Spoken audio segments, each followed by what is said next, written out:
Maraming salamat po at napag-uusapan na itong anti-political dynasty law. Pero sa tingin ko po, bago natin pag-usapan yung iba't ibang mga detalye nito, yung mga nabanggit po kanina na tanong, kailangan malinaw po sana sa bawat isa kung bakit ba natin sinusulong to. Ba't ba natin hinahangad na magkaroon ng isang anti-political dynasty law? Para sa akin po, hindi po ito tungkol sa kahit sinong individual o spesipikong pamilya. Hindi po ito laban sa isang pamilya, hindi po ito laban sa isang individual o sa isang politiko. Ang nilalabanan po natin dito, ang ayaw po natin dito ay yung concentration ng kapangyarihan sa kamay ng iilan lamang. What we are against here is the concentration of power in the hands of a few political elite. Na alam po natin yan na ang nangyayari sa ating bansa. Pangalawa po, ang nilalabanan at inaayawan po natin dito ay ang paggamit ng resources ng taong bayan. The use of state resources, the use of taxpayers' money to perpetuate themselves in power. Ibig po sabihin, ginagamit ang makinarya ng pamahalaan para sa pangampanya nila, ginagamit ang pera ng taong bayan para hindi na sila maalis sa pwesto.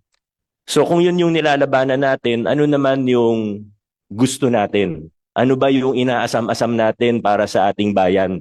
Ang gusto po natin, ang mga kabataan, ang gusto po natin, ang mga mahuhusay, ang gusto po natin, ang mamamayan na kwalipikado at may kayang mamuno ay siyang mabigyan ng pagkakataon.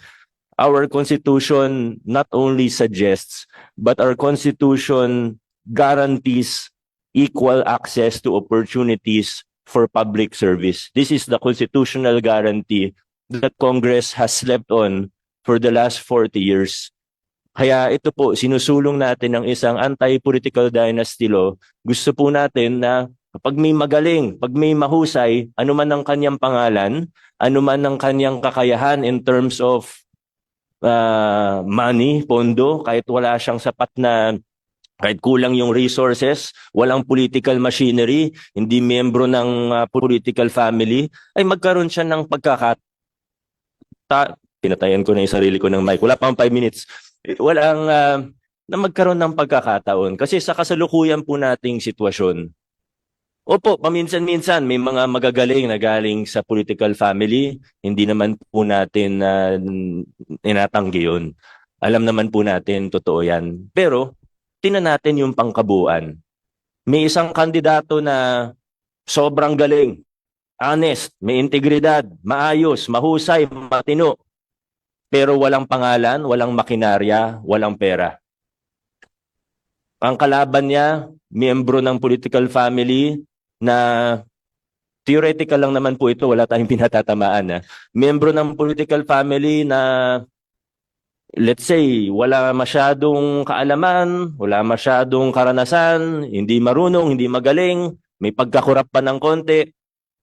Sa sitwasyon natin sa Pilipinas, 9 times out of 10 ang mananalo yung miyembro ng political family. Bakit? Kasi gamit nila yung resources ng pamahalaan. Nangangampanya sila. Hindi naman gamit, alam naman natin ang totoo, hindi naman nila gamit ang sarili nilang pera eh. Pag nakaupo na yan, ang gamit nila para mangampanya, resources ng taong bayan. May iba pang lugar, makikita po natin ng mga instance ng karahasan. Papasok ang bago, walang koneksyon sa politika, manganib ang buhay niya mismo. Sa maraming lugar sa Pilipinas, ganyan po ang sitwasyon. Kaya po kailangan natin ng isang batas to equal the playing field and to give us what the Constitution guarantees, the equal access to opportunities for public service. Yan po ang sinusulong natin, yan ang pinaglalaban natin pag pinag-uusapan natin ang isang anti-political dynasty law. And I hope that Congress now will really be serious, whether the upper house, the Senate, or the lower house. Sana po ay magtuloy-tuloy na. Pero alam din naman po natin ang totoo. Kailangan po ang mga mamamayan natin, ang mga mag-aaral, mga CSOs, kailangan magsanib puwersa tayo, magsanib puwersa kayo para maisulong po natin ang isang batas patungkol dito, ang anti-political dynasty law.